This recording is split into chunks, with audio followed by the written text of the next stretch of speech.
hand hooks up. The button has been pressed.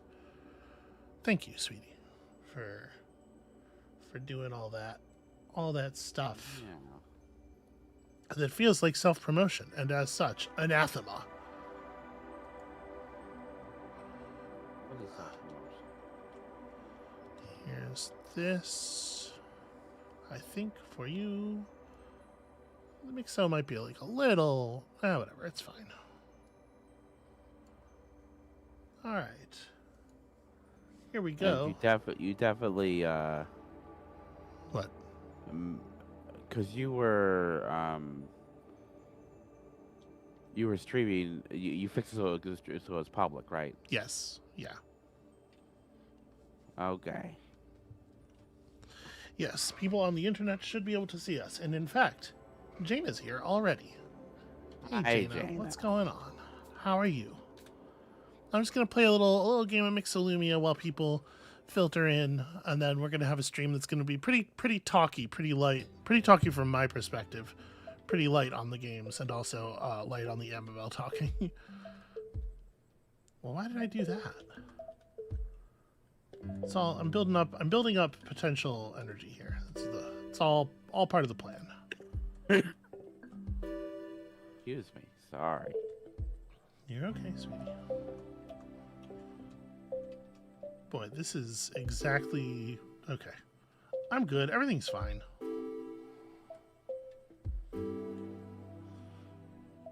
Listen, it's the weekend. You are absolutely allowed to bed rot.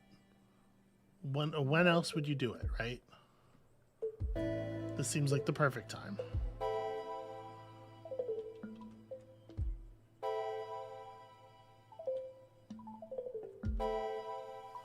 So yeah, I'm just gonna, like I said, we're just gonna play a little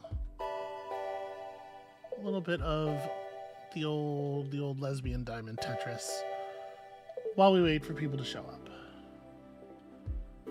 Let everybody get the notifications, which they sometimes receive. Okay, well, I'll be around if you want to do something later. Thank you. I designed it myself, as you might have guessed. Mixolumia is a highly customizable game.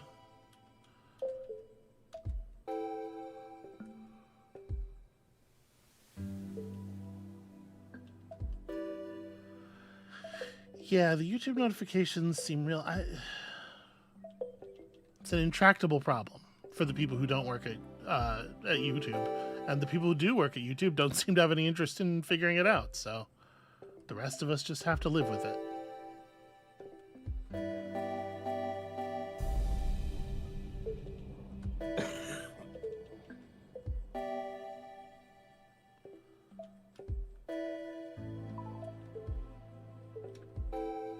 It's frustrating, because I feel like the people,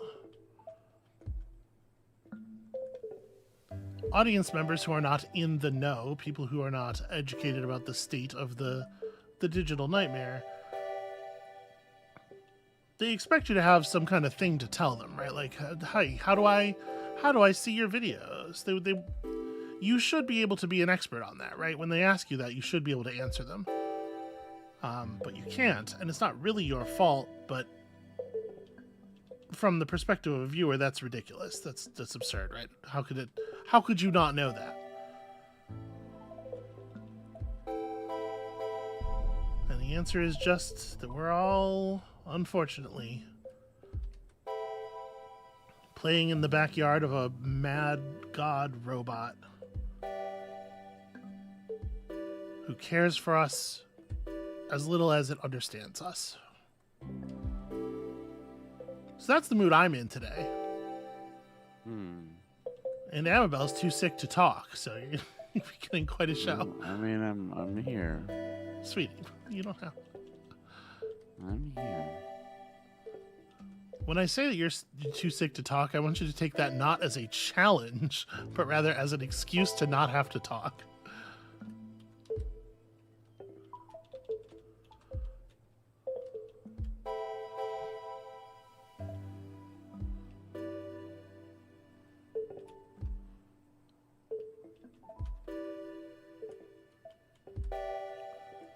So welcome, folks. We're here just playing a little bit of Mixolumia while we let people sort of file in from the reaches of the internet. Amabel is here in spirit. Amabel is here in the chat.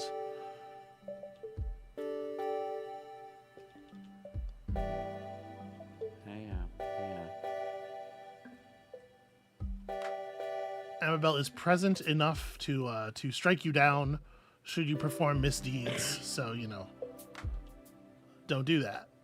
This is my official advice to you, to not do misdeeds at this moment.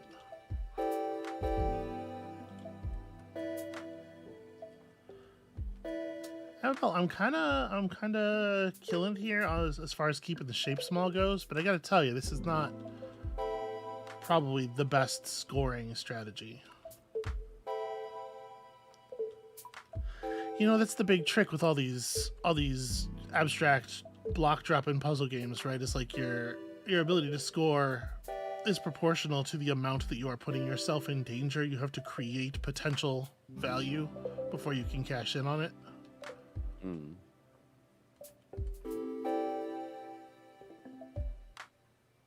You have to create a situation for a Tetris before you can score a Tetris, right? And that means intentionally doing kind of a bad job managing your lines for a while, or what seems to be a bad job in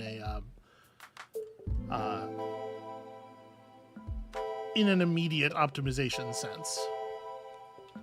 Obviously, at this point, everybody's enough of a smark about Tetris that, like, when you're doing a weird thing where you don't score a line when you could score a line, everybody understands what you're doing. But if you think about it from the perspective of someone totally naive,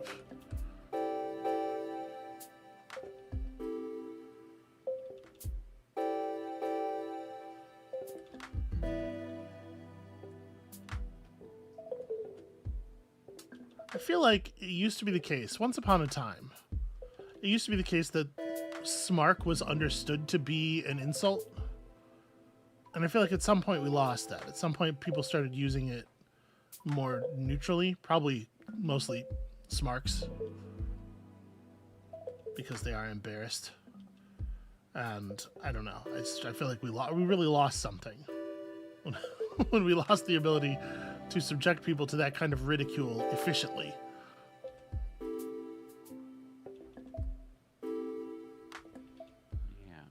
Anyway, my game of Mixolumia has very swiftly gone to hell.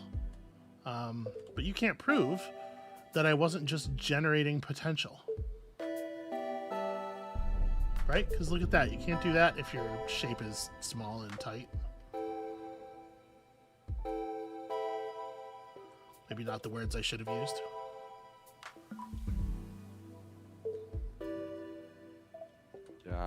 Pretend I made a sex joke. Pretend I have the energy to make a sex joke. I'm going to pretend you have the wherewithal not to speak. I'm telling you. I'm not trying to get you to talk.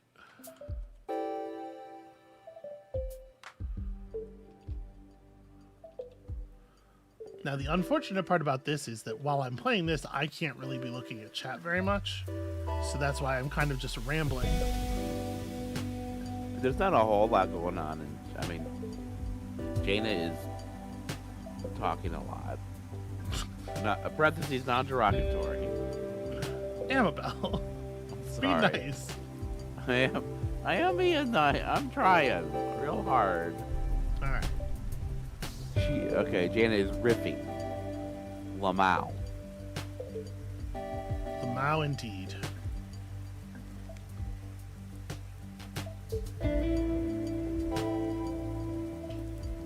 Jaina, I want you to know I appreciate your riffs.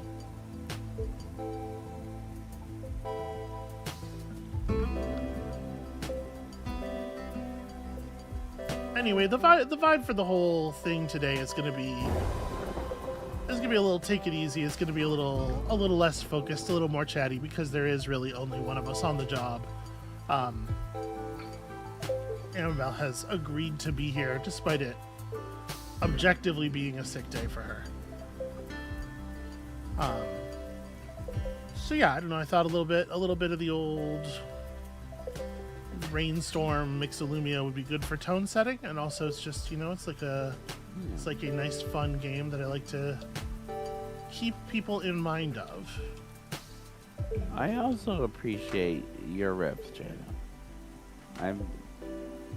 This is what my appreciation sounds like right now. I'm sorry. Yeah, that's the level of enthusiasm she is capable of mustering in this situation.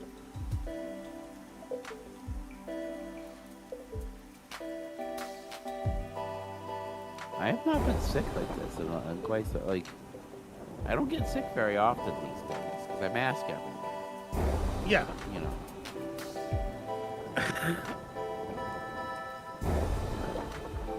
Look at that. You know what that is? You know what we call that? Aesthetics.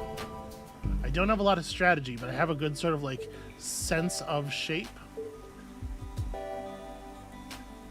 And so I couldn't do the math to tell you like whether these are good placements, but I can feel it. I can feel in my heart that when things break down, this is the way we want them to break down. Baby, this is so aesthetic. Aren't you sick? Aren't you too sick to talk? Why do you think that is? Why did I invite you on the stream? I don't know. It's the thing you did to yourself. It is. It is. I had nobody else to blame. And that is maybe the part of it that feels the worst.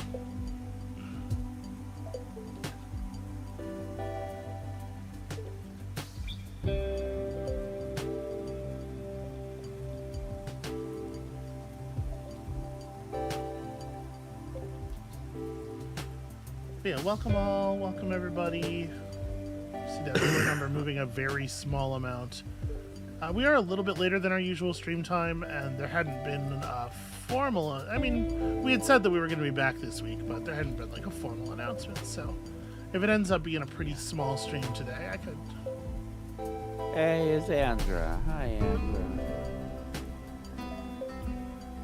Welcome, welcome.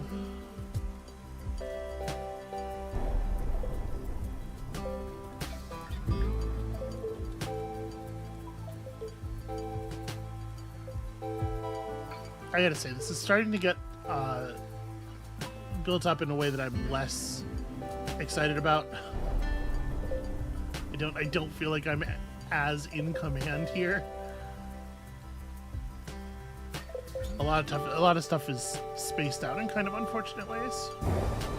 Or maybe, never mind, it was all the plan. Everything is as it should be.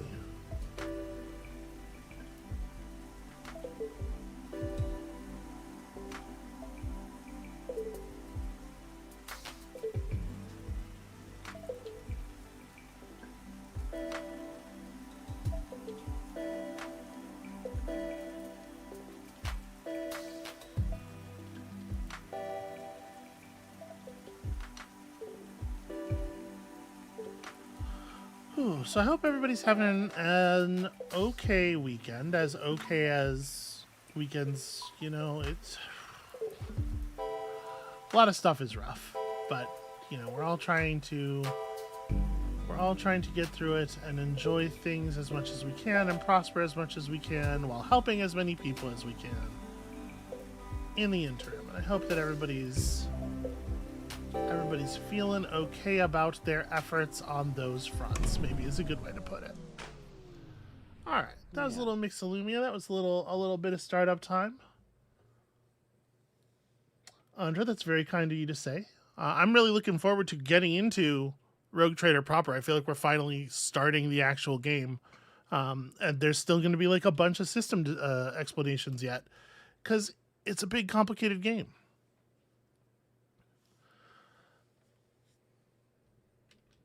Potential. Potential indeed. So here's the deal. Here's the deal with today. That's enough pre-stream. Let me pull up the gas cave while we whoosh. I'm here. Hi everybody. It's me, your friend SB. I'm not your friend, you don't know me. It's me, an internet stranger named SB. We had not. We didn't stream last week because we had a house guest. The inimitable Aaron Escobedo was here, which was rad. We had a great time. Played some games, watched some stuff. And then Amabel got sick, unfortunately. And Jaina, you are my friend.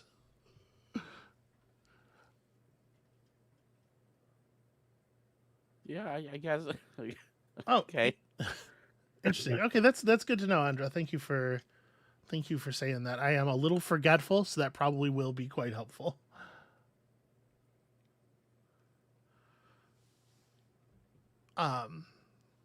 Yeah, so we were gonna do a stream this week. That was the plan, and then Amabel got sick, got like pretty sick. And she is here. She is in the chat. She's technically on voice, but she's not supposed to talk very much because her throat is still recovering. Amabel Holland. And I haven't talked very much. Okay. Well, she's here, but I didn't want to like have no stream because of the fact that there wasn't one last week. So I figured at the very least we can show up. I don't know how long this is going to be. But hey, look at this. We're going to play I'm just going to play a little Warframe. We're going to hang out, talk about Warframe and other stuff, I guess. Warframe, the things going on the channel, how we're all doing, you know, whatever people want to get up to. This is my Hildren Prime. She is very, very large and tough. I might have Warframe a little bit low in the mix. That's a possibility. I have to turn it up a little bit. But yeah, thanks for stopping by, Andra and Jaina. I appreciate y'all making an appearance, even if you can't necessarily stay for a super long time. Yes, Hildren is the large womanist of the Warframes. Sort of a bodybuilder kind of vibe. With, of course, you know, obviously the color work is me. A lot of the aesthetic choices. Yeah, look at that. Big and strong. This is my doing difficult work Warframe, because this is Hildren is very powerful and is not very difficult to turn into a powerhouse. But yeah, for those of you who are not familiar, this is Warframe. It is an MMO in the sort of the like tightly instanced tradition of MMOs. There's not really a lot of like big multiplayer concurrent combat spaces. It's very group oriented.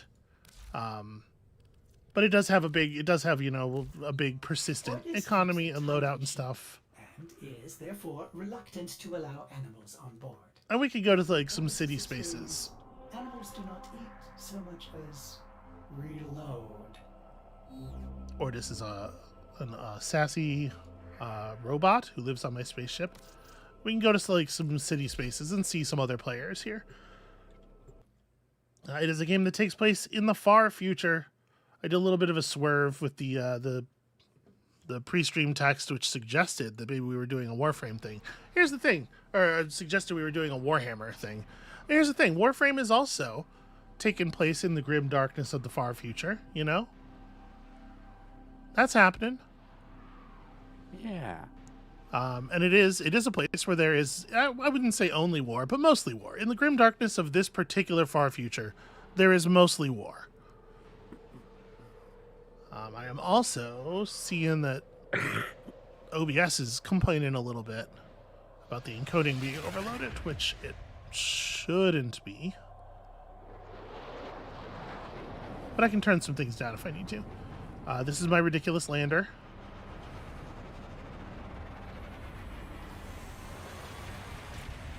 This is not the default landing vessel, but I like this one because it actually has a door. All right, Jaina, go and feed those cats. We'll be here for a little while at least. Here, see, this is the more standard player landing craft that these people are coming out of over here. It's got this sort of like fish-like design, and there's this gate at the bottom where you like grab onto it and it flips around and drops you out the bottom. It doesn't. I don't know. It feels undignified to me. Yeah, apologies for places where it hitches and stutters, and it's going to probably do a little bit of that as we get into the market here and it loads more players. Welcome to the concourse. People from all over the system come here to sell their various goods and whatnot. And also there are a bunch of faction leaders and stuff. You know, it's a city. It's a city in an MMO. There is a fast travel system, so you don't see a lot of people walking around necessarily. But if we pop over to like the dry dock, we'll probably see some more folks. Yeah. The kinds of people who are playing Warframe on a Sunday morning. This is one of my spaceships. I have several spaceships. This is the big one. My Railjack, as it is known. See, those are some aftermarket turret emplacements.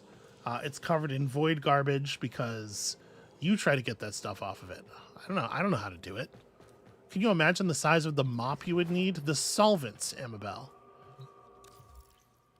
Madness. Hey, you're not supposed to be speaking. Recover. I'm sorry.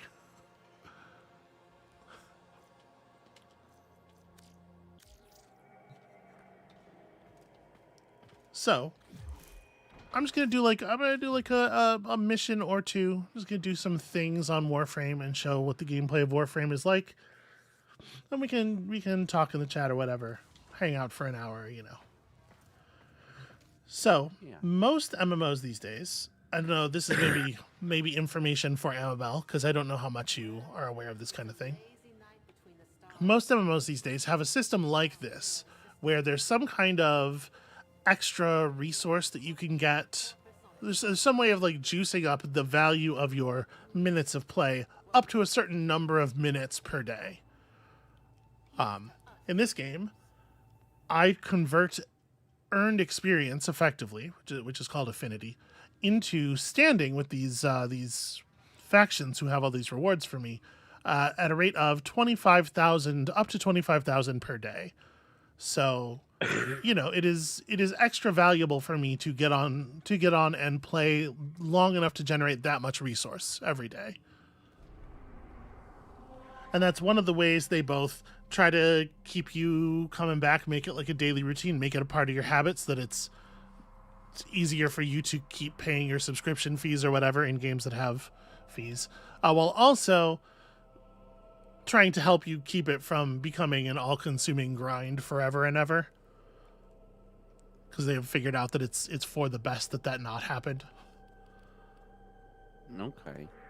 So one thing I am trying to do is I am trying to raise my...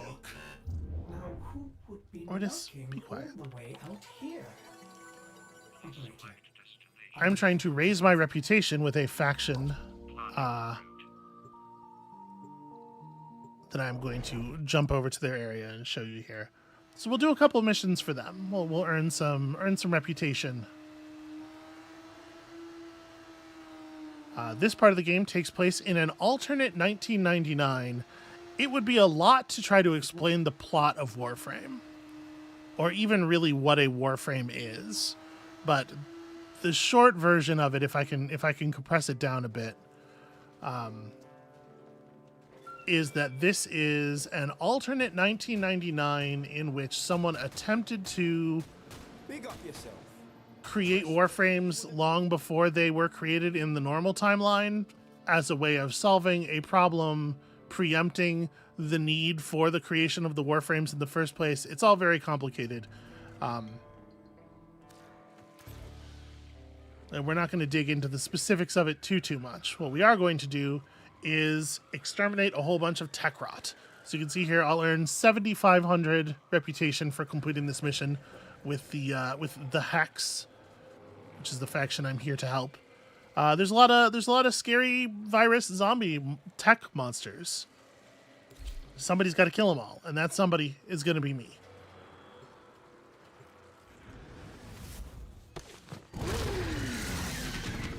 So we're going to get on our sick motorcycle. The bitrate is going to freak out for a minute here, and I do apologize for that.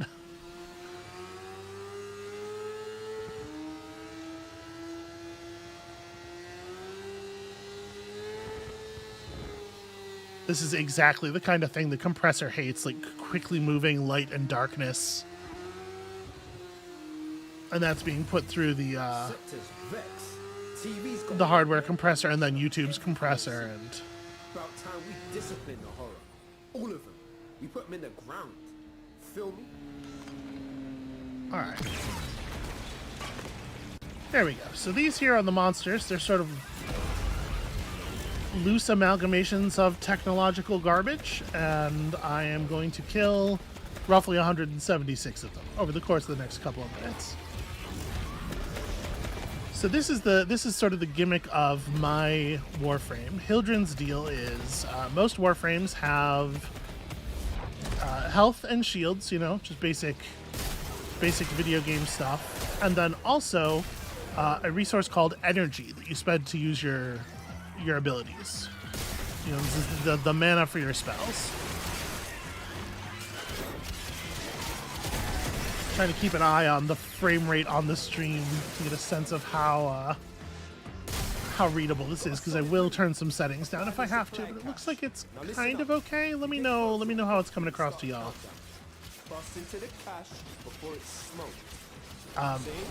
Hildren's deal is that Hildren does not have energy, and instead has an unusually large amount of shield, and uses shield as the resource for casting her spells. And as you might imagine, at least one of those spells sort of drinks the shields off of the enemies to give me a lot of extra shields to work with.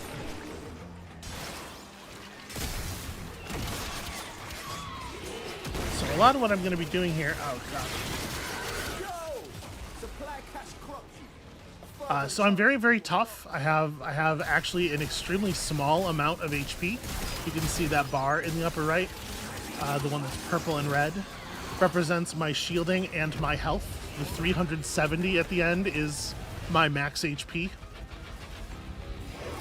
But I have lots and lots and lots of shield, and I'm very good at stealing shield from the enemies as we're fighting them, which is going to make it very difficult for them to survive. And then I have this thing I can do where I can fly around,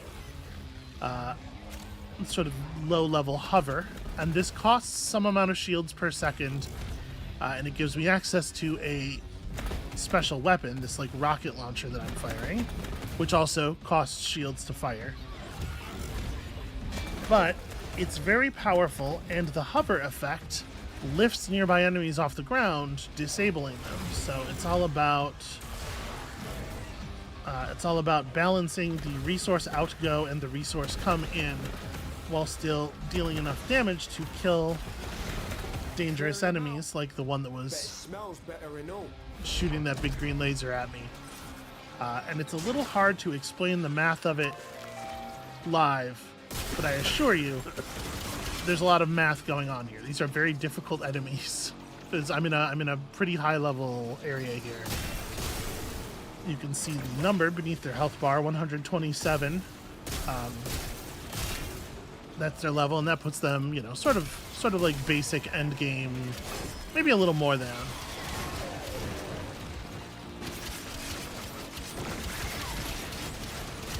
Fake Alex Blue asks, what is the name and or meaning of this chaos? The name is Warframe. The meaning, I suppose that's something you have to decide for yourself.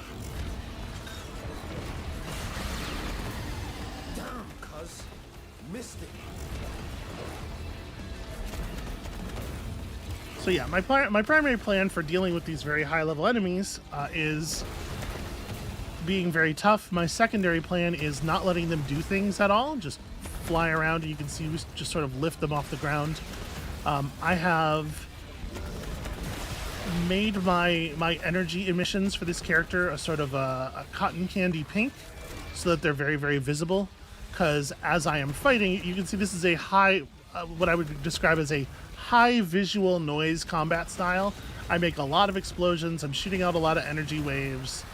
And so I want it to be very obvious when I have enemies picked up like this. That bright pink stands out pretty well against most of the environments in the game. You know, it's the same reason that like the default programmer texture is that like pink and black checkerboard, because you're unlikely to create a lot of backgrounds that have those colors in them. So it helps keep targets very visible for me. I also do a lot of steering by instruments, watching the mini map in the upper left corner for the direction that all the enemies are coming in.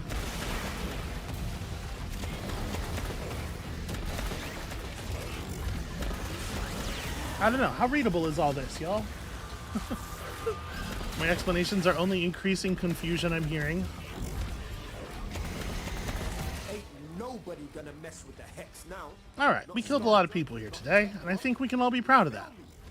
Now extract yourself.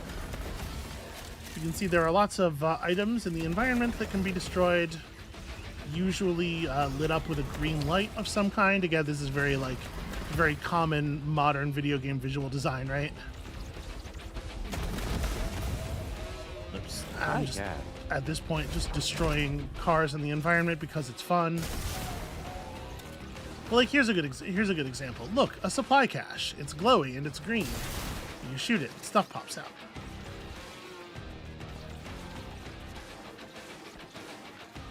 Where the heck are we going? Where is my motorcycle? There it is.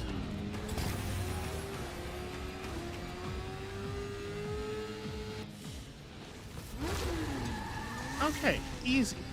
That's a little bit of Warframe. That's just a little bit of a high level Warframe being run with a highly competent frame who is good at that particular job.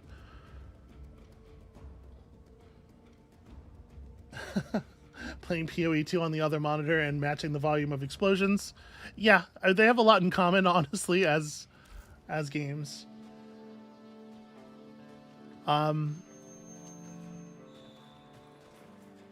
Yeah, Hildren's going to be a little visually overwhelming to watch because of the degree to which the whole strategy is based on just causing dozens of explosions at a time in all directions. This is the ruined mall of the alternate 1999. So what you trying to do after this? They've got a makeshift target range here. It's got a food court.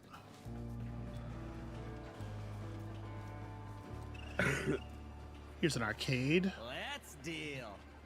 My man Amir is playing something. I don't know what that game is.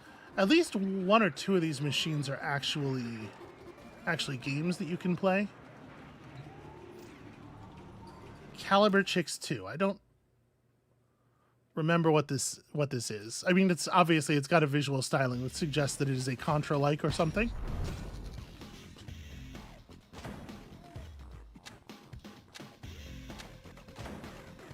Here's one thing about Warframe. As people are fond of saying, Warframe is kind of everything. It's got a little bit of every kind of game in it. There's a whole like visual novel dating sim thing going on. Oh man, I really the control tutorial here is very a certain era of SNK. Okay, I see it. I get it.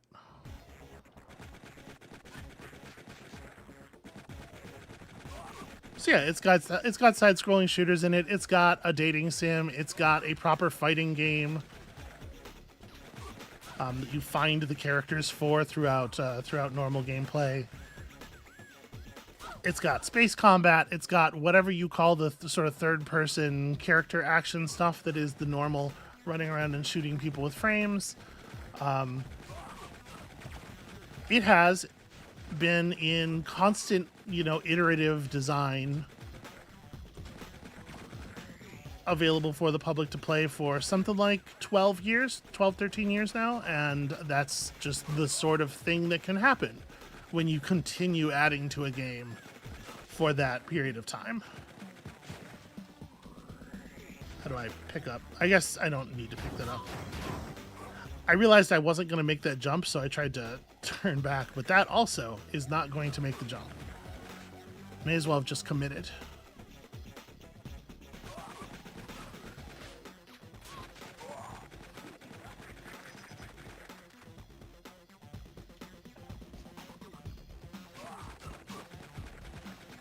Wait, is that a weapon? Give me. Okay. Alright, the laser. It's no spread shot, but it's alright. It doesn't seem to have limited ammunition.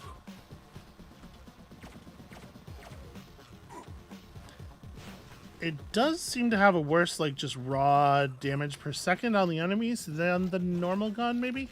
Okay, it's a limited time thing.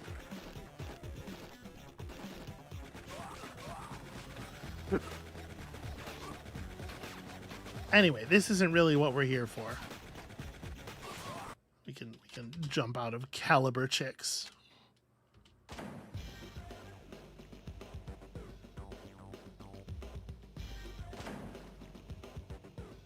Final score 5950. Amazing. But there's a high score list next to the machine, I believe.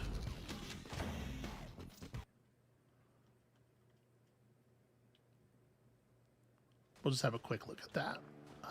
Oh, it didn't load me out. That's weird. It put me back at the load-in point for the mall instead of in the arcade next to the machine. Okay, some people have played that game for long enough to get 1.5 million points. That seems like it might not be very fun as a way to spend the amount of time that must take. In here, you can see sort of the tech rot, this sort of like techno-organic virus mutation thing growing into the mall. This is the source of all the problems. Well, unless you want to start assigning blame to the people responsible for the things. But again, I really, first of all, don't know that we have the time in a 1-hour stream to explain even the short version of the plot of Warframe. And secondly, I'm not sure that I know it well enough to, off the top of my head, make it legible to people. Hey, look, it's Gordon Freeman. It was 1999. Half-Life was a big deal. So here in the Net Cafe, I guess they're.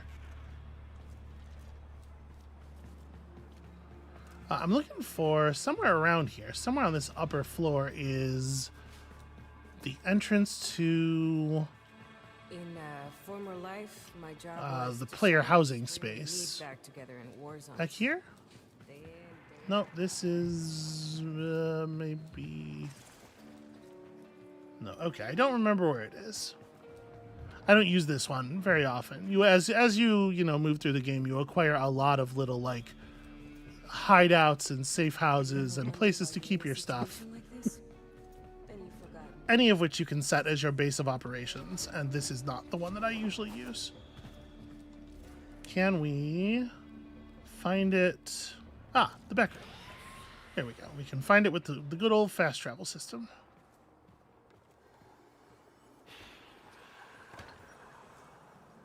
So thanks to the magic of space portals that have to load what's on the other side of them. Here we go. Here's our little home away from home in the cursed land of 1999, alternate 1999. And here's a horrible little cat beast. I don't like it very much, but that's, but there it is. It's got nothing on my horrible little cat beasts.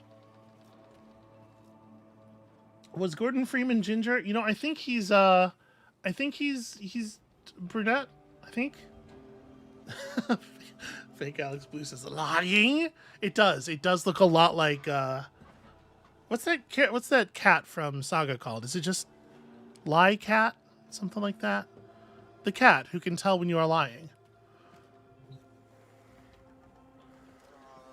I've never read Saga, so I can't. I've never read Saga either, but you know, it's famous. It's famous on the internet. Is mostly how I know it. So here's my little space with my computer. Okay, just call it. I'll just call it Lion Cat. I mean, that makes sense. Here is some music stuff. Oh, here's one of my horrible little cat beasts. No, shoot, I was trying to pet the cat. Where'd you go? No, come back. I want to reward you with affection. There we go. Oh, look at you. This is Stupid Baby Dynamite. My Smita Kavat. There's so many types of pets. Let me see here. Is this the pet thing? This is not the pet thing. If we look at my companions, Stupid Baby Dynamite, what kind of cat are you? You are, yes, a Smita Kavat. As to be distinguished from the other types of kavat, like say a Vaska kavat, like a spooky vampire cat, who has actual magic. Lasagna here is an honest to god warlock and can resurrect the dead, and then of course your various other robots, and then big weird dogs like Crombo. Shadow Chowder, my sneaking huge dog. A stealthy ally who is fucking like 4 foot tall at the shoulder. It's like a horse that sneaks up on people. And then of course Combat Prince Potatoes. My Sunika Kubro, the greatest warrior in all the land. That's why he has the armor on, to signify that he is the greatest warrior in all the land. That makes sense. Yeah, and then I got some like robots or whatever, and the robots are fine, but nobody gets excited about the robots being cute. I know how the internet is. This robot's kind of creature-like. It's sort of shaped like a big lazy worm draped over a flying object. There's a lot of sort of like techno-biological horror going on in Warframe. I might argue it's the main flavor of the game. If we look at, say, the Warframes themselves, they're all, basically humanish, but none of them really have faces exactly. And they all have these bodies that are sort of like obviously metal in places and obviously not in other places, and yeah. Sometimes they don't have a face. Daggot's missing the whole middle of her head, which is fine. You're allowed to be missing the middle of your head. It's all ornamental anyway. Araxia is one I just picked up. She's a big scary spider lady. I don't know anything about how she works. Kullervo here is full of knives. And he could do fun knife tricks at parties.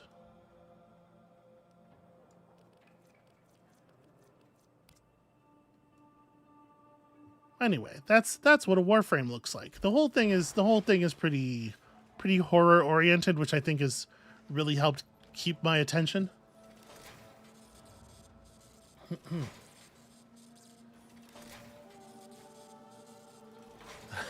Yes, cornflakes. Warframe is still weird. So here's my forge. I am slowly building things all the time. I got a cool new Warframe on the forge as we speak, a Zaku Prime. Yeah, let's downgrade myself to a less flashy Warframe so that y'all can tell what's happening a little bit in the combat, and take on another mission here. So this is Jade. Jade has some interesting abilities. One of Jade's abilities is being pregnant even though she's some kind of robot. So that's a weird thing. Jade wields the Light of Judgment, this sort of green spooky light. This is a thing that is prominent throughout the setting. Long before you get access to a source of it yourself, you encounter many enemies who have the Jade Light. And the Jade Light is a powerful weapon and is a thing that you learn to fear, because the Jade Light Exibus enemies can kill you very, very quickly throughout a lot of the early game. This character is the first time you get the chance to wield it yourself. So Jade has, you can see this is kind of like the core design of a Warframe broadly, is they have 4 abilities and one passive, and usually there's a lot of like weird, complicated interplay between the abilities. This just creates an area that does damage to enemies that are inside of the area and heals allies that are within the area, but it also puts upon the enemies that green light you can see over their head in the clip there. That is the judgment, and then the judgments are interacted with by the various abilities in various ways. This thing has a longer duration on enemies that are judged, and the judgments increase the amount of damage that the enemies take, and this thing will cause an explosion, and the explosion grows each time it touches a thing that has a judgment on it, so it's like it builds out from the center and gets bigger and bigger. And I only kind of know how to play her. She's got a lot of abilities and stuff going on, and I would describe her as a like low to medium complexity character. There's just a lot of stuff going on with the characters in this game. Who wants to go to outer space? 1999 is boring. We've all been to 1999. Let's go get in trouble in space. I need to build up some of these void relics. So yeah, just somebody I can fight.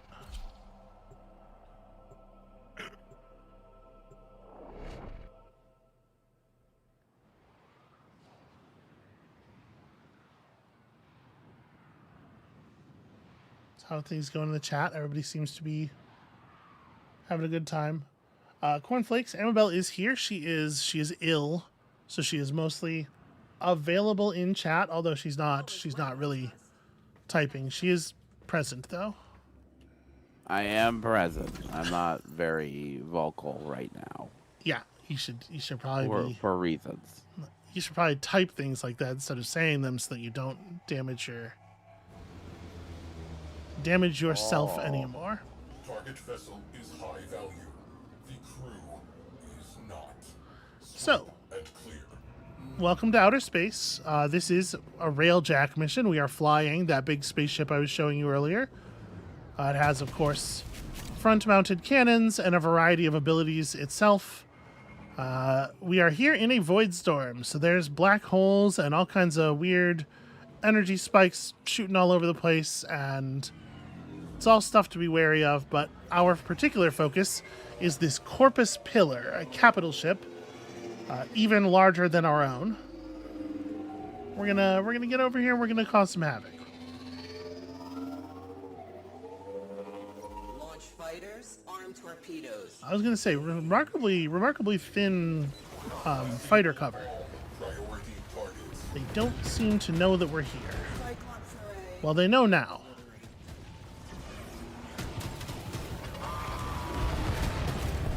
So I have a crew of NPC characters on board my ship who are doing some things. You can see there is gunfire coming out of the ship that is not coming out of me. We have a couple of emplacement gun positions. Yeah, and we could have a big gunfight with this capital ship all day if we wanted to. But our actual mission objectives Bonus for whoever captures that ship. are to Ram sleds away. disable this priority vessel over here, destroy a couple of cruise ships, and then get on board the Pillar and make some stuff happen. So let's just start with this. Somebody's gonna need to go in there, and I suppose that's on me.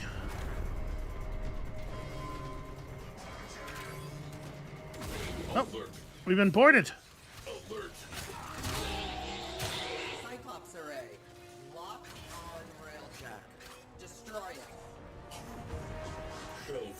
All right, how's my crew doing? Looks like we're doing all right. You can see in the upper right there my crew members. I have one assigned to just operate the guns a full time, one assigned just to kill boarders, because that happens a lot, and then an engineer who will repair the damage that the boarders deal, because your ship can become disabled in a number of ways. I trust them. They've got the ship under control. I'm just gonna head out into space here and board this priority space station target. Order them to fire. And let's go find out what's going on in here. Silence the guns. Ah, okay, we're disabling the gun platforms on this space station. Probably a good idea for, our long-term survival.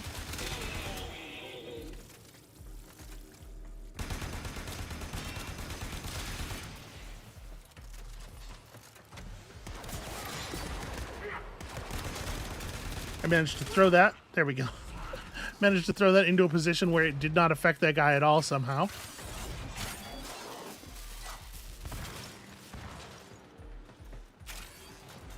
Okay, there's a command console somewhere over here.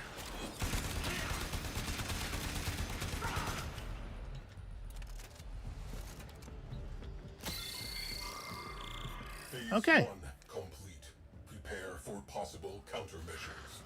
So we're connected to their system, we are hacking, we are removing their control of the guns. However, they are of course going to try to stop us from gaining full control of the system. So we're going to have to hunt down their countermeasure drones, their signal interference drones, and destroy those so that our hack can keep hacking. Oh, I jumped out into open space and the game didn't think that was a good plan, if you can believe it.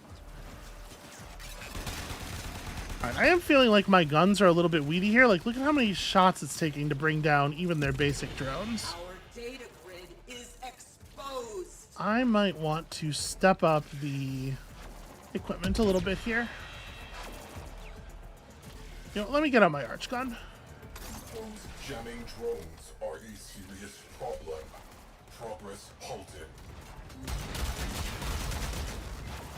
There we go. That feels a little bit more appropriate to the scale of the resistance we are facing. Why is their signal no longer blocked? And you can see they are constantly spawning damage zones around us to try to discourage us from remaining on the ship. Progress halted. Jamming drones.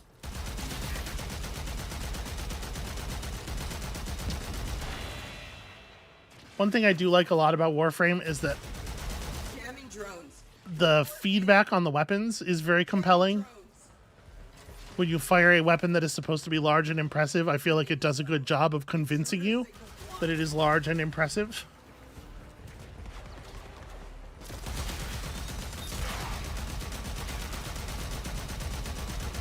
Alright, this gun has a special alternate fire. There we go. One last thing. That builds up as you destroy things with it.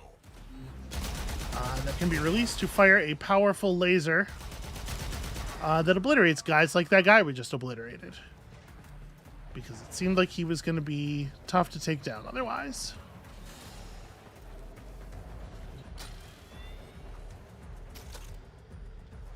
Alright, did that.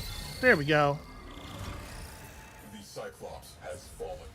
The skies are ours. Okay, now that we're not taking so much damage anymore, or now that we're not taking so much fire from this station anymore, Launch another cruise ship. let's just activate my teleporter back to my own ship. The enemy have called in a cruise ship. Situation evolving. Okay. I can't help but notice that my ship's on fire. Failing. Life support's failing. Patch that leak. Okay. All right. Yeah, somebody's got to do something about some of this. No, put away the arch gun. Going. Get out. Omni and rectify. Spaceship fixing tool. Fires. Breach sealed. Railjack integrity restored. Okay. You can see my engineer there was on it eventually. She had it. Okay. So we disabled their big ass gun platform. Unfortunately, this has given them plenty of time to swarm us with ships. We need to take out a couple of their cruise ships. You can see the the enemy ships have two different shapes of target indicators on them. These ones with the sort of the diamonds with the bent sides are crew ships. Clumsy breach. Our invaders possess more enthusiasm than talent. These things are providing a lot of the support necessary to keep Attention needed. those enemy ram sleds coming, and also cover their fighters. So getting these things out of the sky is a priority. However, they're too tough for our nose gun and our most of our turrets. But we have a capital class weapon for just such an occasion. That ought to, yeah, Clear the port. do it eventually. Careful. Unfortunately, with a lot of the higher level cruise ships, there's some hoops you gotta jump through before you can even hit them with that gun. Like, I don't know if you can tell, but this one is sort of bathed in a like a bluish shield, and it would shrug off shots from the dome cannon completely. So there are these little shield generator nodes that I'm peeling off the sides of it first, as it's desperately trying to get away from us. There we go. Once those are gone, the shield goes down, and then get back in the dome cannon.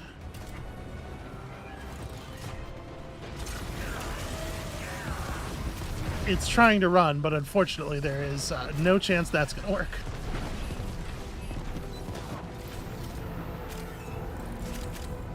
Okay. To your primary Cruise ships down, gun platform silenced, and all of a sudden, the Corpus Pillar has no support. And my ship's only mostly destroyed, as you can see from the health bar at the top. So, Fireful salvo. bad news for you, friend. We're just gonna find the access. Here we go. And invite ourselves in to have a little chat with their captain.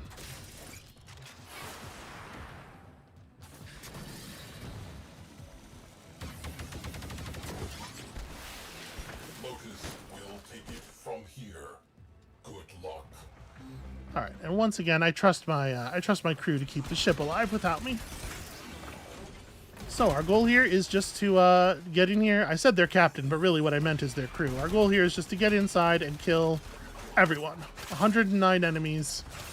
Just kind of let them know that they're not allowed to conduct this kind of business in this area of space, which is to say anywhere that I am.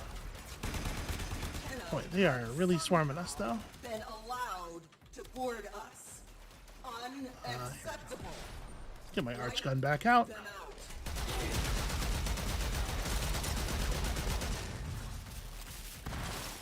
This feels like taking the problem a little bit more seriously. So we're getting readings that there are some of them above us. This crew is kind of, or this ship is kind of maze-like. I'm not really sure how to get into that hallway above us. Here we go.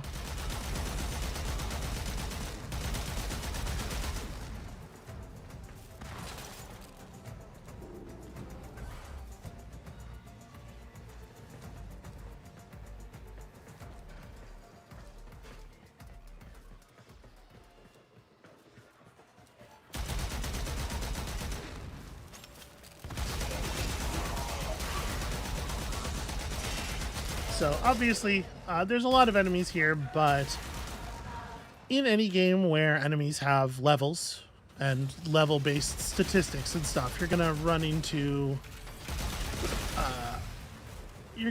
problems accurately matching the level of the resistance to the level of the player's capability. Various games have a lot of different ways of trying to solve this problem, different sort of like automatic enemy scaling systems, and they work to some extent or another. In my experience, they're not terribly effective, generally. In Warframe, generally what they do is they kind of like leave it to the player. It's like, how much do you want to be challenged is kind of up to you. And so I am, you know, fighting enemies here that are dangerous enough to knock me out, as you saw there. I did get properly downed. Where is this guy's chasing me around the pillar? But that's because I've chosen a mission that is approximately like the level of the Warframe and the equipment that I'm using. And, you know, once you've built up a single powerful frame, you could absolutely use that one for everything. Maybe a little bit less exciting.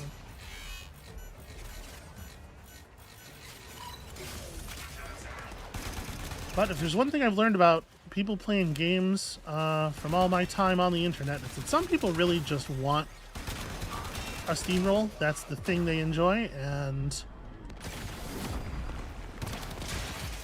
who am I to judge? It's you, the judge. It's me, the certified thing judger. Yeah, I gotta say, even though I am trying to match myself to content of about this level and everything, I do feel like this rifle is kind of garbage. It has taken me a lot of effort to put these guys down.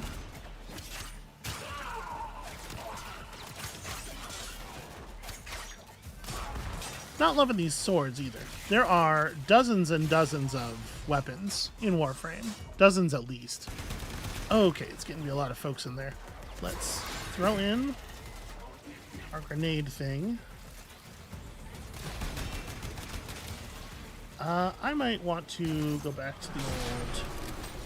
Oh boy, if I don't get knocked out before the animation finishes playing, we'll go back to the old arch gun for this one.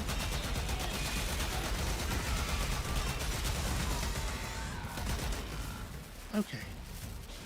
Did that get everybody? I kind of got everybody. That got a little scary there. I was saying something. I don't remember what I was saying. My life became endangered, and I got real focused on that.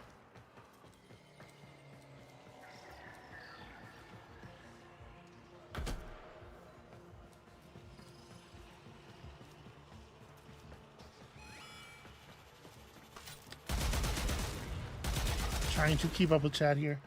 There's Spider-Man. This big gun that I'm using is not an ability that is bound to a specific Warframe. It is a piece of equipment that I constructed as part of building my very own mecha, because of course you can build your own mecha, and then eventually you can get an adapter for the gun so that you can wield it by hand. With some limitations, and it doesn't have quite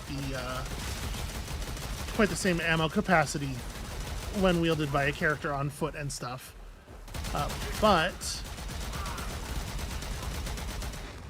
I mean, I can put this thing away and just get the full mecha out on this mission. Actually, this is my Necromech.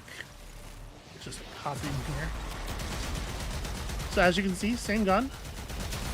It's also decorated with a lot of very cool skulls. It's basically made of a bunch of dead people, as you might imagine, given the name and everything. Has lots of fun abilities, like I can fire a bunch of grenades. Enjoy that. It has a dedicated emplacement like siege weapon mode, where the guns just do such an absurd and devastating amount of damage over such a large area that it really feels quite unfair to use it against human-sized targets. Feels sort of like it's got to be a violation of some law somewhere. Yeah, the Necromech. It gets the job done. The thing about the Necromech is it gets the fucking job done. That said, that's enough killing. You can see they are now fully on the run. They understand the stakes. They understand that the battle is over and they have lost. So at this point we can leave.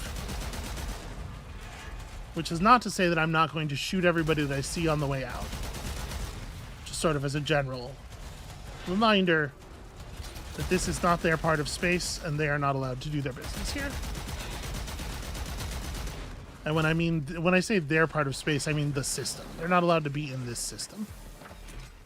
All right. Warframes, of course, are not organic creatures, do not need to breathe, can endure the hard vacuum of space just fine. The hell's my railjack?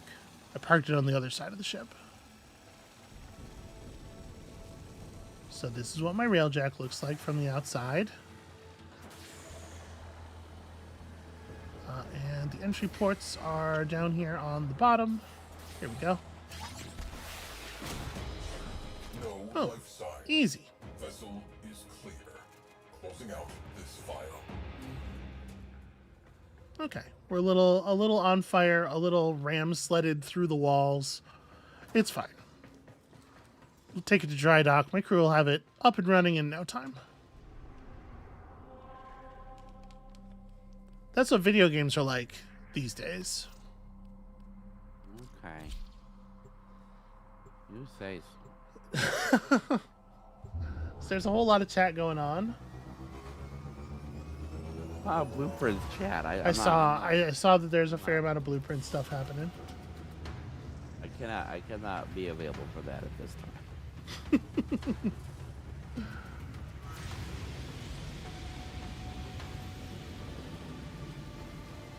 Oh yeah, Robin Bendis says I've heard that's a real thing. According to the Geneva Convention, you're not supposed to fire certain guns at people. Yeah, that is a real thing, and what I was making reference to. Certain kinds of anti-material weapons are not to be fired at soldiers due to the truly horrifying things that they do to a human body.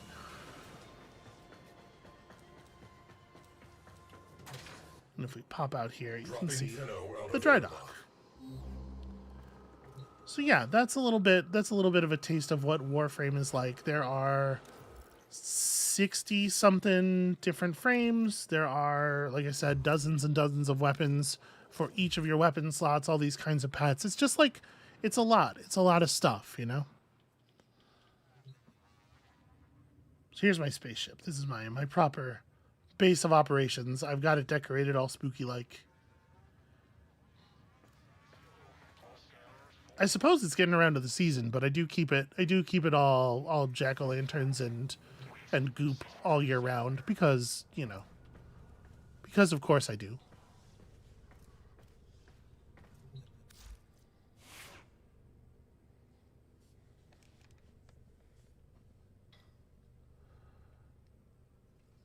Yeah, so lots of chat about the Blue House game. I don't necessarily want to get drawn into a lot of Blueprints chat right now, but I definitely think that there's part of what makes it frustrating for me is that there is a lot of good stuff in there, right? A lot of the puzzles are really interesting. A lot of the hint design is pretty good, like is well above average, I would say. They do a great job of layering hints for things in places so that there's lots of different ways you can happen upon information and lots of ways you can link from that information to other information. It's just there's too much of the underlying stuff. I think the further you get into the sort of higher layer mysteries, the more the other stuff needs to recede away. The more there need to be ways for you to spend less of your time engaging with that, I think. And so that's... I suppose everyone has Anyway. to be somewhere. Like I said, we do not, I'm not here necessarily to talk about Blueprints a lot. Yeah, so this is Jade, whose thing is being a pregnant horror murder robot. And there's a whole big storyline around that makes it like I don't know, when I just say it like that, it kind of sounds like weird edgelord garbage or something. The game is, the writing in the game is spectacular, I might say, in places. It's really a lot better than it needs to be, and it's very emotional, and it's very there's a reason that a lot of queer people really love this game. It has a lot to say about being sort of a member of a reviled minority in a civilization or in a society, and yeah.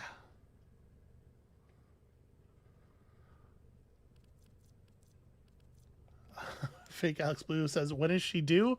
Never, I think. I think never is the answer to that question. And to say too much more about it, I would have to explain a bunch of things that I only half understand myself. What is the nature of a Warframe? And what are the... It's a lot, is what it is. This is Atlas. Atlas is a boxer, kind of. Just click through my collection real fast and look at all the horrifying monsters that they allow you to be.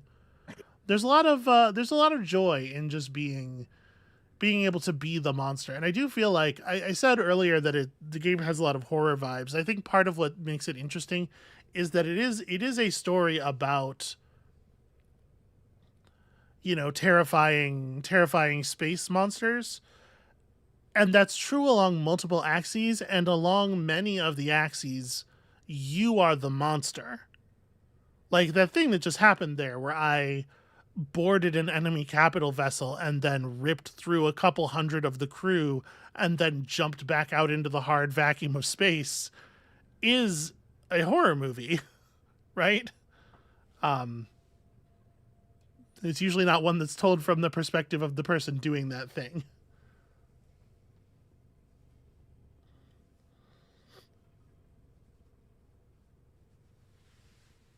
Cornflakes says, Warframes are man-made horrors beyond our RL understanding. Yeah. Yeah, and then sort of like an attempt to control the bad outcome from the attempt to control the bad outcome from an attempt to make monsters. It really is quite a complicated tale.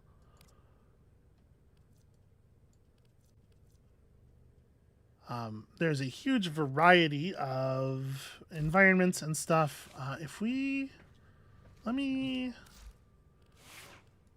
jump down to the underground on Deimos. Let's just show off a couple of the environments in the game that I think are really rad.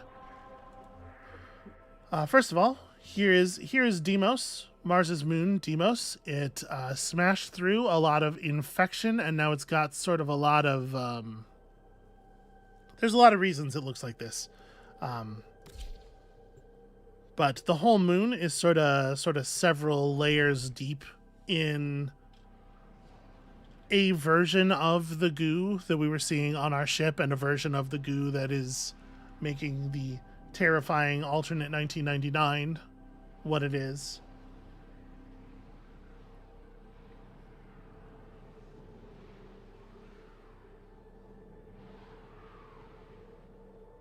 Deimos has gotten the terror its name deserves, says Cornflakes. That's an interesting way of putting it. It's a really cool environment, and it's also got some real scary monsters.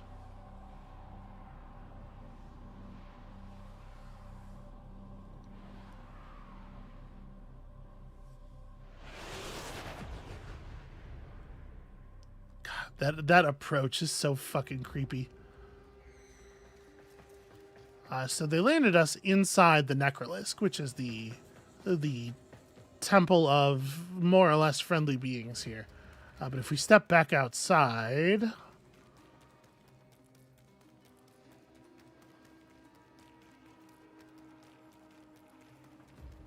you can see that we're partially under the canopy here. So just like looking up, there's vast tendrils of this stuff extending up beyond our vision. I'm going to get my wings on here. There are all kinds of terrifying monster beasts fighting over this landscape. In particular, the two greatest. Hey, get out of here. God, those things, yeah, these Carnis bats. Oh, no, okay, I've angered the locals. Hold on a second. Let me just resolve this problem real quick. Okay. Think we're good? Yeah, so this is one of the two great beasts that is constantly fighting over the surface of the planet. Enough of that. And they periodically the other one will rise from the dead and then kill this one, and then this one will be dead for like 20-30 minutes, and then it will rise, and it is an endless cycle that the planet's surface is trapped in. I think this is super rad aesthetically. Sort of a horrifying blasted alien landscape. Ah! There's so many fucking gross monster bats. Not my bats. My bats are good. You might notice that I am constantly emitting bats. That's Warframe. This is cosmetics. You know how that is. You know how MMOs are. Yeah. Where the heck is the, Now I'm all discombobulated. Where's the Necrolisk? That's the Necrolisk.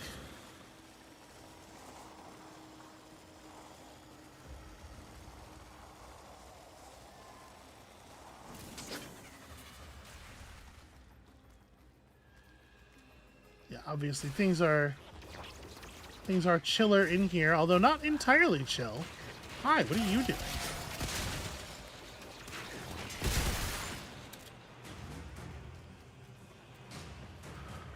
But if we want to dip down into the depths of the Necrolisk, which I guess is going to be like a little tiny bit of a spoiler, although in a way that players who have not experienced it won't really have any idea what is being shown to them anyway.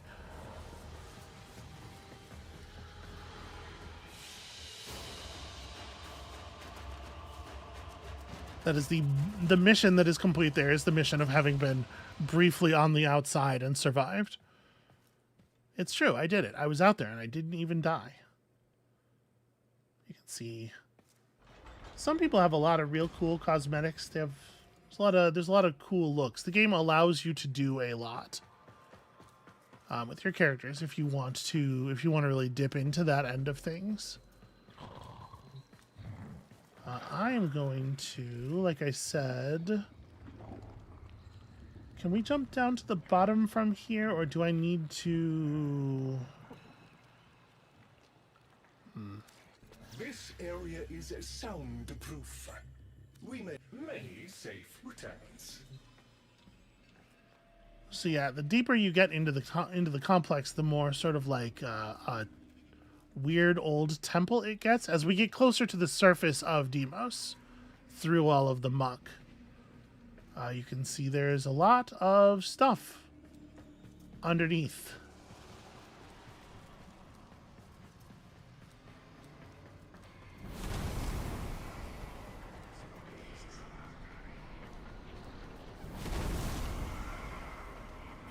Yeah. And if we head all the way down to the bottom here, or at least down to the bottom of the part where it's safe to walk, because there's definitely more stuff going on down there.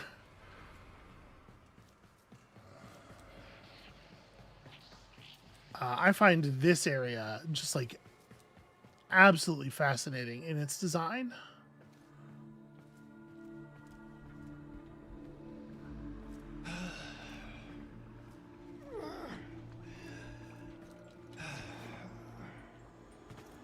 Here's a big fish who is always sick of my shit. The enemy shall not find us wanting. Let's get into some trouble. Let's go out onto the surface of Deimos and fight some stuff. Air defense, disruption.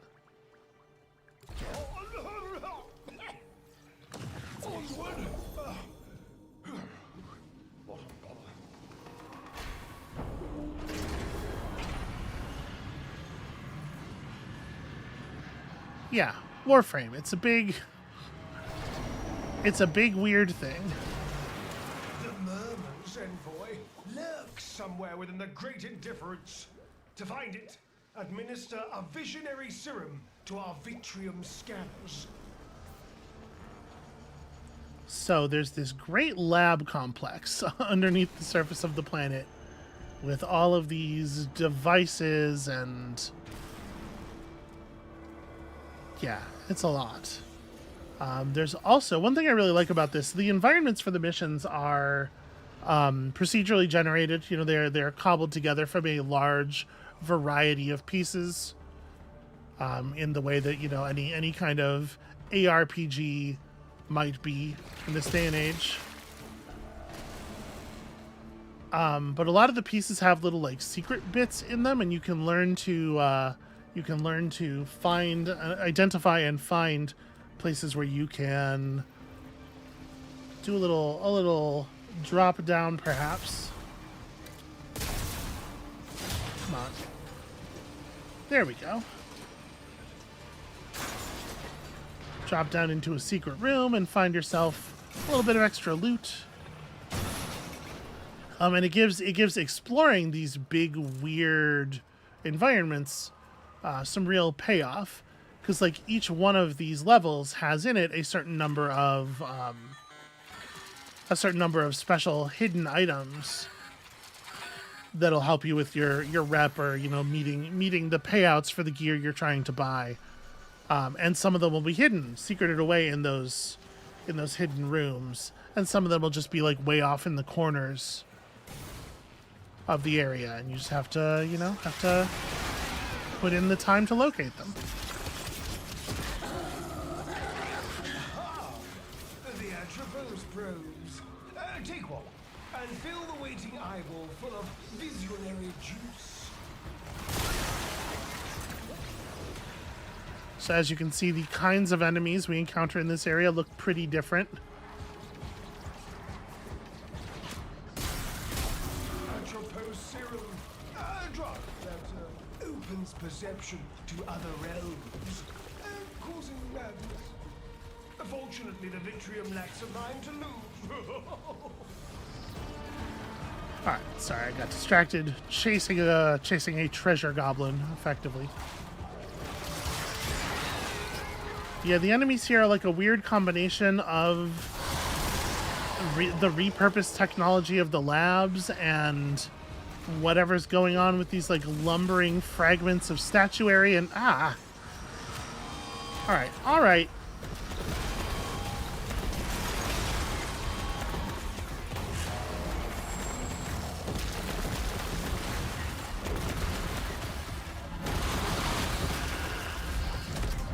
Okay, that should quiet things down a little bit. I need to grab the Atropos probe. I'm letting myself get distracted. So we just pick this thing up, and we carry it over to... yeah, if you don't like eye stuff, maybe look away for this part.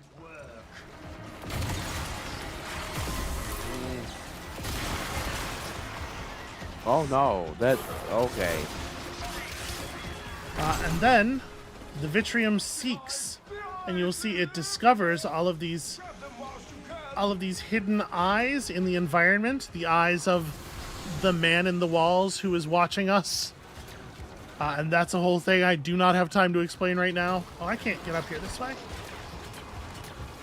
But we have a limited amount of time to make contact with as many of these as we can to close them and gather their vitreous essence.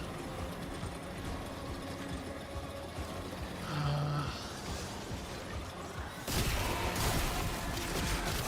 Vitrium cannot see with the murmur atop it. Yeah, I have to keep the enemies off of the eye or it can't do its thing.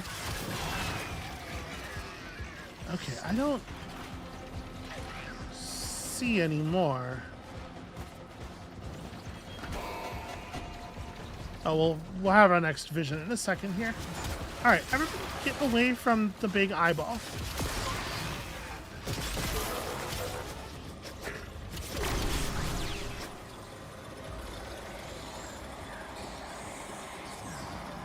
Okay. Down here. Below me, even, it looks like. Oh, yeah, there's another floor down here. Okay. Oh, there's one. Ah, okay. And this is taking us out of the lab area.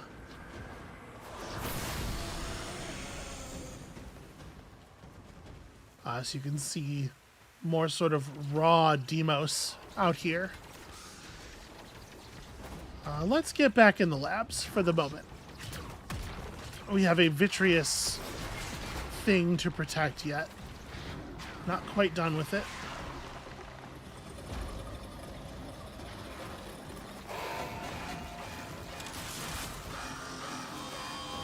Wait, what's wrong?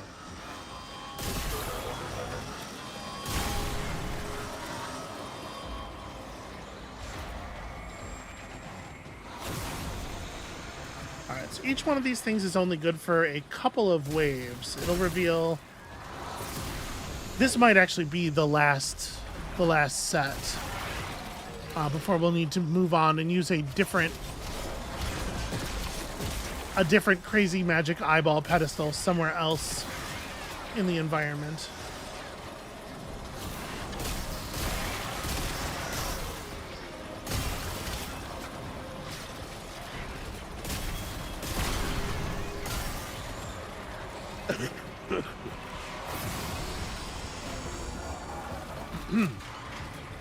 Leapt off the side of the world there in my enthusiasm.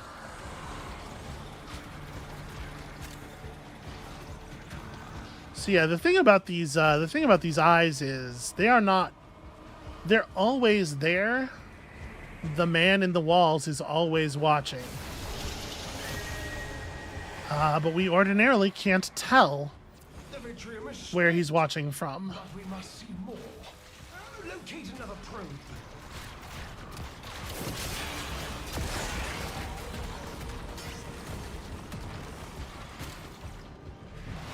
Hurry! You require more Atropos serum. Yeah, no, I know where the serum is. We don't know... I don't think I've actually seen another eye, but apparently there's one this way somewhere. Yeah, like these environments are just, they're huge and insane. Oh, that's a necromech chasing me. Okay. This is the place where the necromech technology is from. So, of course, there are pre-existing necromechs down here. And they don't love it when you invade the place.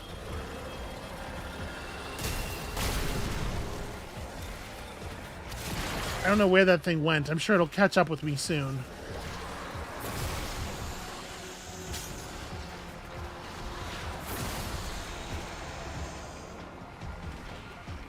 Ooh.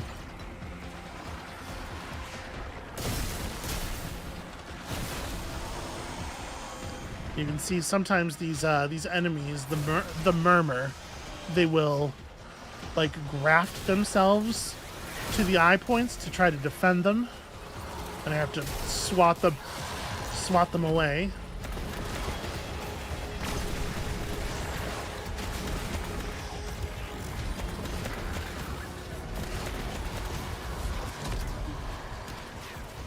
You know, video games. Video game. This is just what video games are like, right? Everybody's used to this.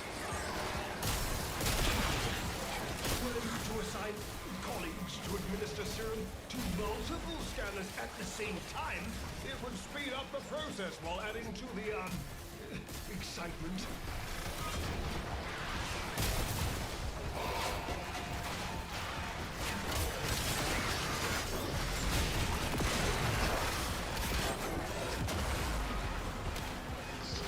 So yeah, you can see these, the necromechs are considerably tougher than most of the enemies we're fighting here.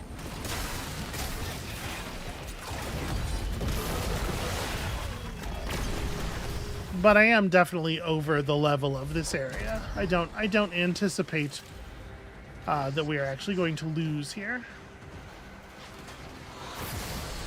Which I suppose is some famous last words shit.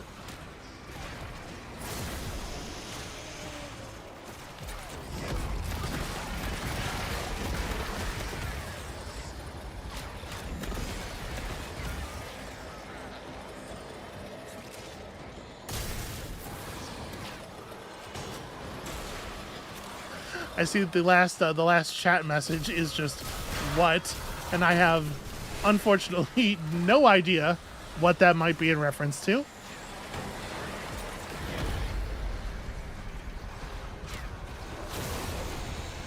I don't know.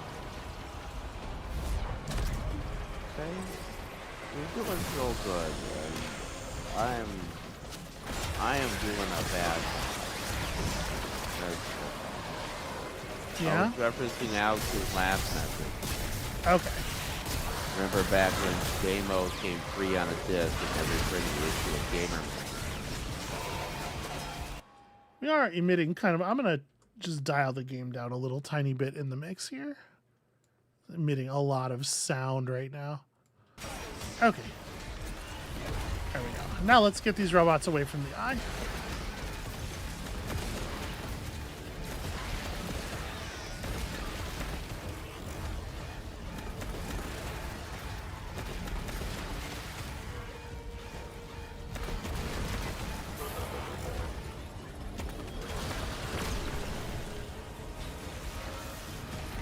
Okay. So you can see it is kind of a longer mission type. We need to make contact with 45 of these eyes to clear this one, and we're halfway there.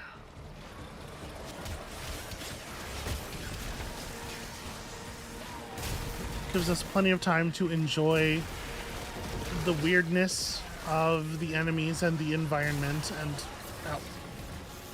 and the huge waves of fire pouring off of them.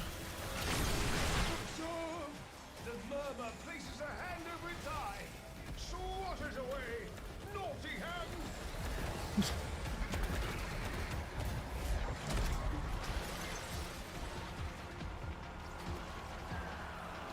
So as you can see, all Warframes have a tremendous vertical leap. Oh, hey, look, it's one of those loot items I was talking about. Just up here in the rafters. It's lucky that that eye was right next to it, or I almost certainly would have missed it. It's a pretty good hiding spot.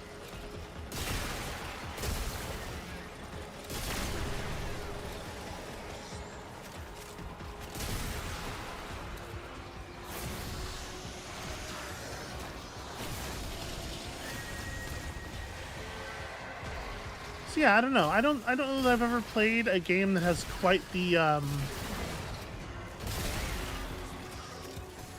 imaginative diversity of environments, I guess is how I might put it. There's really a lot going on here. I think there's a lot of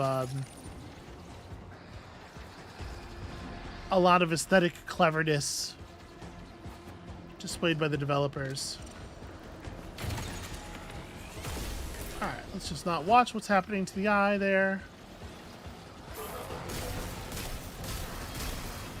I could use this computer to disable security on that portal over there, I think. I don't remember exactly what that does, but I feel like anytime you're allowed to disable security in a place that you're not supposed to be, it's probably a good idea, yeah?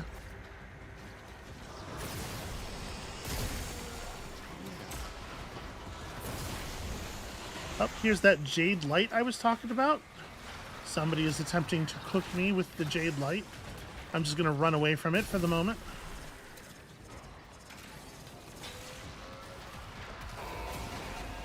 There he is.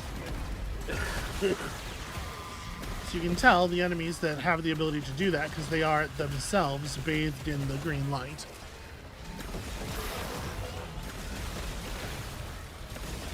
Oh, actually...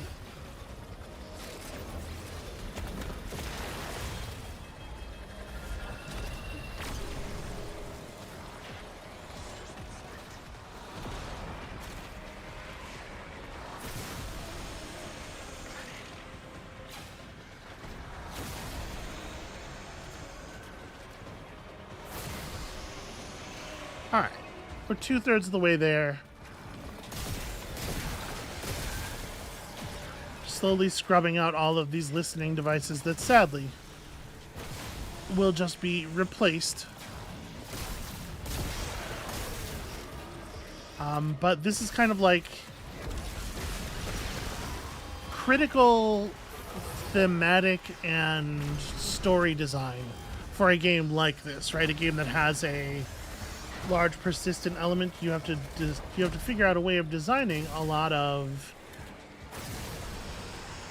large, long scale conflicts that can't ever quite be won to justify your players being able to come back to them week after week and do more of the events, which in theory they do want to do if your game is fun, right? So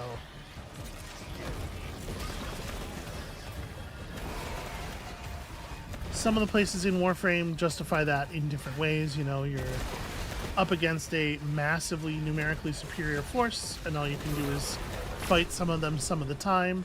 Some of the areas justify it in different ways, like, for example, in the cursed 1999 of Holvania is stuck in a time loop. And so anything you do can only be so effective because it's gonna, it's gonna time loop back eventually. But every loop you make a little bit more progress, every loop you're a little bit more efficient, and in the end the story is going somewhere to whatever the next chapter is. But you need a story that can sort of like sustain itself as the current narrative beat until such time as the next narrative beat is done cooking and can be patched into the game.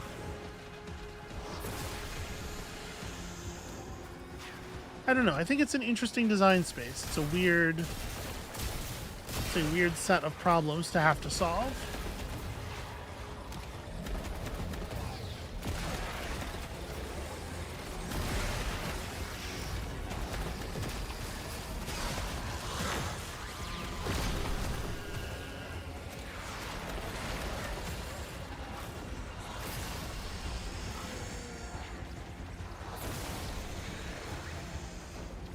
All right, 39 of 45.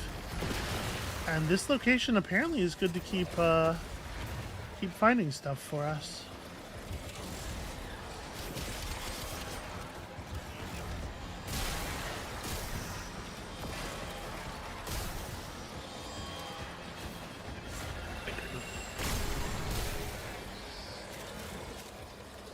I do hear another incoming necromech. Whatever, we'll be fine. So yeah, there's this portal here that pushes back on you pretty strongly if you try to run into it. I don't think the player can actually enter it, but I can tell you for sure some pretty whack shit can come out of it.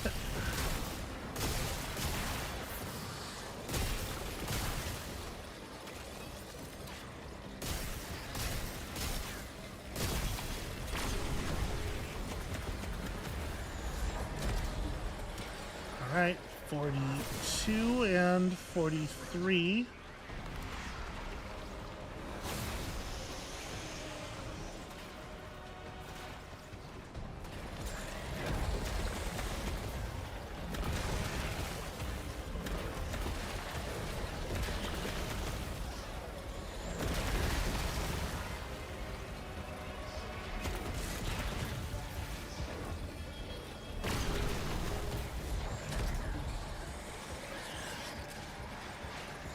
Alright, let's get it done and get out of here.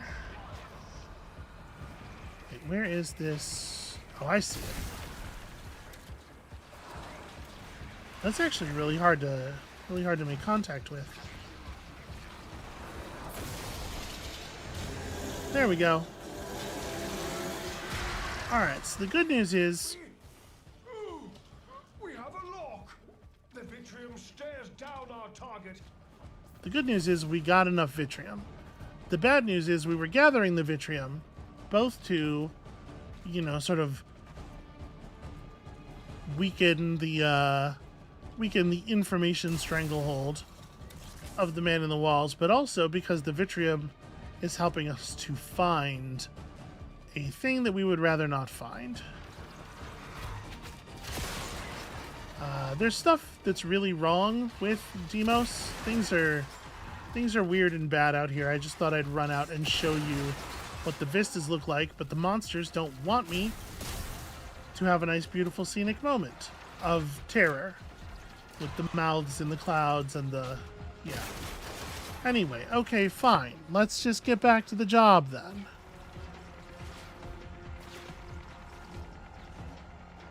This way.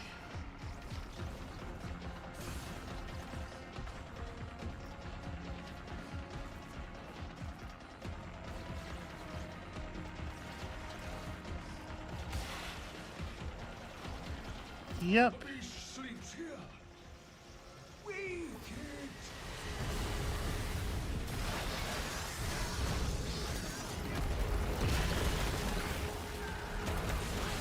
Defeat the tide to face the one.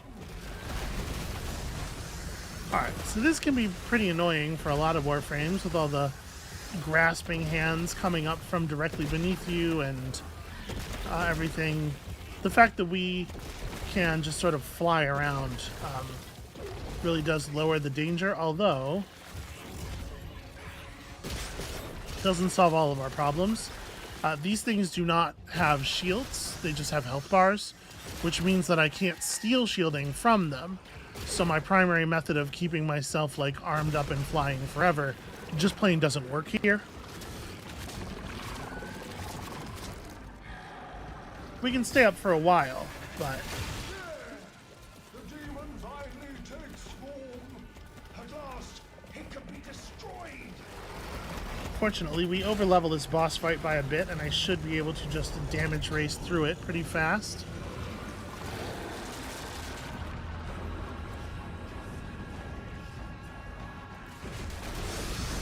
Ah! Okay, well I got hit with a pretty big rock there. It's fine. I'm fine.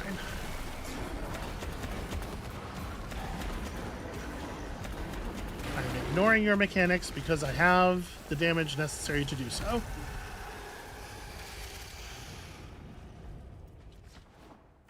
As it was written, so has it come to pass.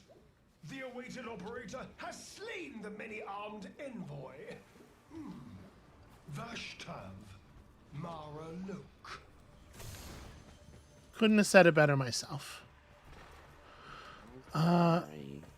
Okay, is this what's up? You said good. Oh wait, you have audio I don't have. Maybe. Oh, you're not. Yeah. I was making a joke about the fish saying lots of words that we can't understand. So there is this secret room that is in the ceiling above this particular exit chamber that I recognize, and it sometimes has some of those cool loot items in it. But it looks like not this time so much. Well, phooey.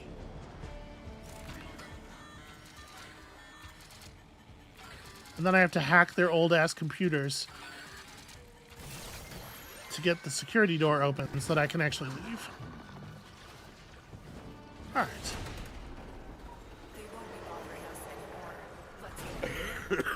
Just climb into the big statue mouth. Safest thing I can imagine doing. You know, Warframe. That's a little bit more Warframe. It's like that.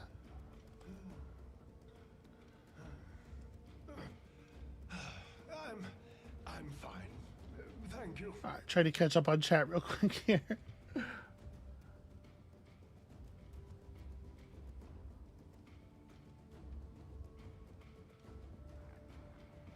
Gallon of Cats, she plays a lot of Warframe.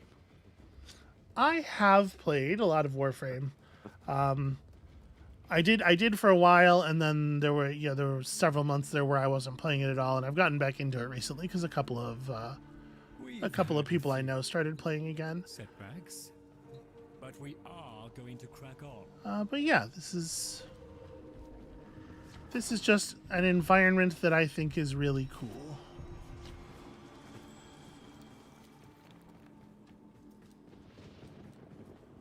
Out here on the sandy plains of Deimos, deep beneath the infection, everything's a nightmare. And it's bad forever. And that's the real lesson of Warframe. is that everything's a nightmare and it's bad forever, but you still gotta like live and try. Hate to look up and see a face. Just terrible times. Anyway.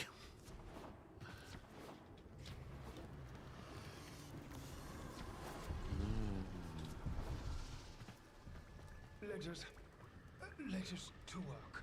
Oops, I'm reading chat and walking off platforms and just generally getting myself in trouble. Let's head back to our lander, and I think we can, we can wrap it up here. It doesn't need to be a big stream. I just wanted to let people know that we were still alive. I know that the channel's been a little quiet lately for a number of reasons, and I guess I also wanted to just have a place to say, a little bit what's going on with that, which is partially that we've had a house guest, and partially that you have been sick. It is not mostly your fault; it is mostly my fault. And partially that my neurological stuff. So I have had what the doctors call disordered sleep, sleep disturbances for my entire life. The last few years, it has felt like it's going in phases. I have like a month or two where it's very hard to get any sleep, and then a month or two where I can sleep kind of more normally, and during that time I find that I'm sleeping a lot because I'm sort of catching up to some degree, and I'm having one of those periods where I'm actually getting more sleep, and it's really good, and it's good for my outlook and my mental health and stuff, but it does mean that there's less time for recording because I'm just unconscious a bunch. Yeah. So that's part of what's going on with that. Anyway, that's some Warframe. I hope that people have enjoyed a look into a thing that they either already knew and understood because they play Warframe, or have no hope of understanding because they don't play Warframe. I suppose there are some downsides to the thing, With that, we're gonna kick on the background music here. Just step out of Warframe and a little bit of chat time, and also time for the third phase of the stream. Welcome to part 3, the part where we talk about the things we've loved in the last week, share some bright spots with people that they can go out and also have bright spots. Fake Alex Blue says, don't apologize for occasionally getting some sleep. Hey, you don't get to tell me what to do. Hey, sweetie. Yeah. Don't apologize for getting sleep. You also don't... I do get to... I mean, a little bit I do. Yeah, a little bit you do. Oh, hey, Kyle. Sorry for the timing. But yes, that's true. This is part 3, the one in the Wild West. Robin Bettis says, I've really been enjoying getting vaccinated for flu and COVID. Everyone should try it. That's true. That's true. The state of your ability to get vaccinated is going to be very different from place to place if you are in the old US of A here. But if you are in a place where you can get it, make sure you do. Please do.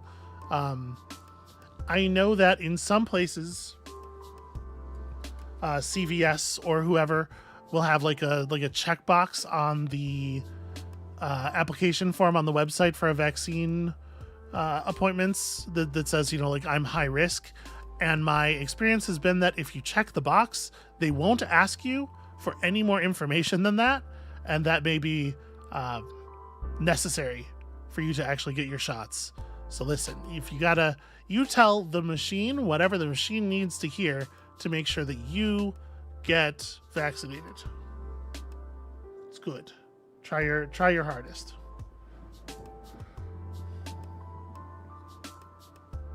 Dare Spider-Man says, played some King of the Castle with a few friends last week. We liked it. Your choices are a bit limited. I'm trying my hardest to share. I will share whatever hacks I can to help y'all do better and survive the world that we live in. Boss Van Durand Hollander says, I bought 2 Point Museum because of your videos, but now I gotta wait with watching more videos until I catch up. I hope you really enjoy it. I have been having a great time with it. I really hope you do as well. Kyle says, I really enjoy that I'm going back to therapy this week. That is great news. That is such a good thing. I really need to get back into therapy myself, but that means finding a new clinic, and it's oh boy, navigating the American medical system. It's all right. I got a strategy. I have a thing. I'm on top of it. I'm doing the work. I'm trying hard. I spent a couple of hours on it this week, even. Vasvinder and Hollander says also the obvious one, Silk Song is out and good. Am I saying that right? Have you heard of that, Amabel? It doesn't sound like a thing that I'm familiar. I don't know what couldn't tell you what that is. Yeah, Obviously people seem to be enjoying Silk Song. You know, good on them and the team. Everybody I know who is playing it seems to be way into it, so that's rad. Rad for y'all who are Silk Song folks. Cornflakes, I was doing a bit. Because boy, it's unavoidable, huh? It's absolutely everywhere.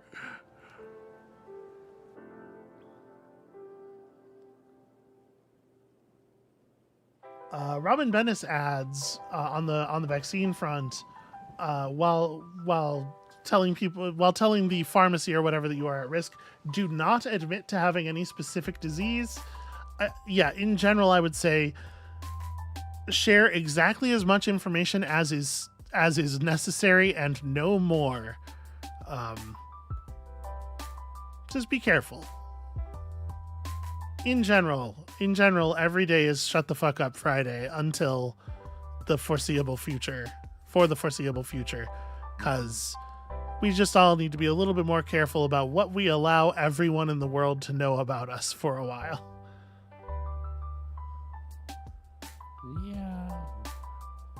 Yeah, that's fair. That's fair, Cornflakes. I'm not trying to correct. Every day is Friday, obviously. Tyrio says we've been playing No Man's Sky again. You know, I have heard that the current state of No Man's Sky is pretty good. I had a friend who got into it for the first time not that long ago, just a few months ago, who was having a really good time with it.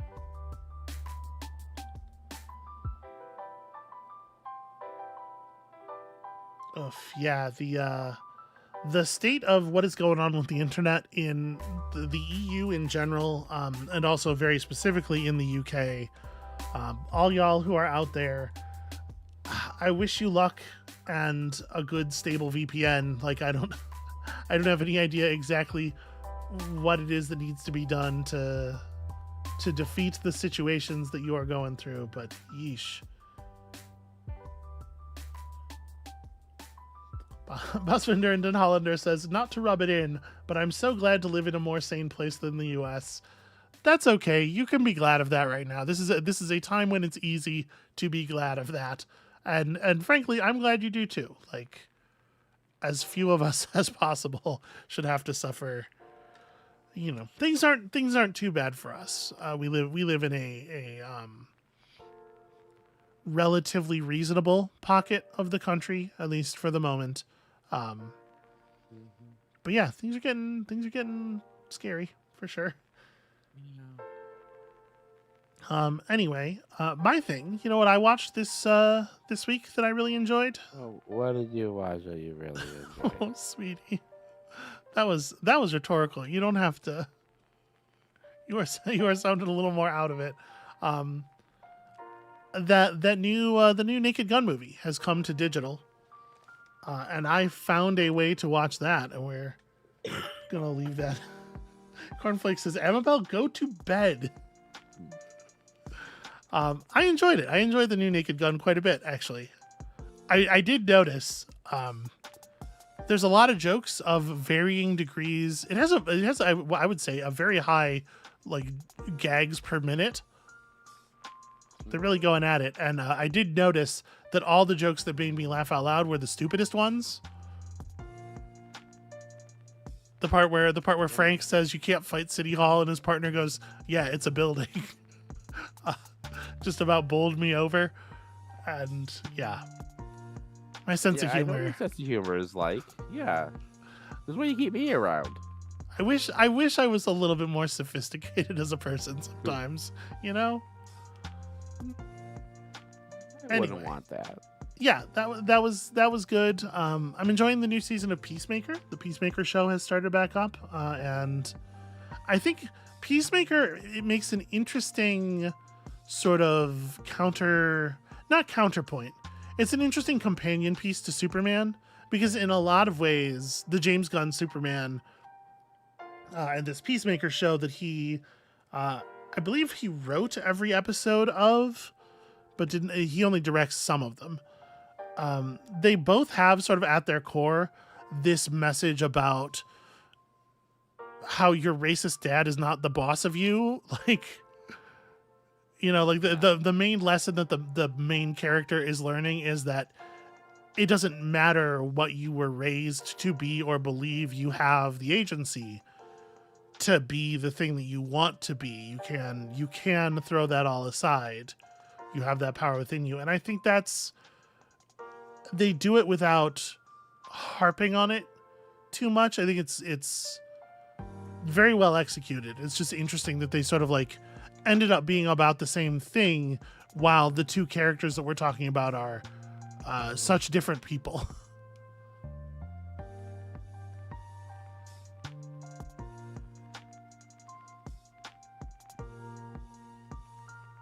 Yeah, but I think that's some recommendations from me. There's good stuff out there on the internet. I will say also that horror movie Together came out, which I'd really been looking forward to. Dave Franco and Alison Brie leading a horror movie is like it's an interesting choice. And honestly, it was almost too scary for me. I almost turned it off. About half an hour in, I was just like, I don't know if I can handle this. If you've seen the advertisements and stuff, it is thematically, it's about exactly what it looks like it's about, but it's executed in some interesting ways, and it has some real terrifying imagery in it as well. So yeah, Together gets a thumbs up if you can handle it. So yeah.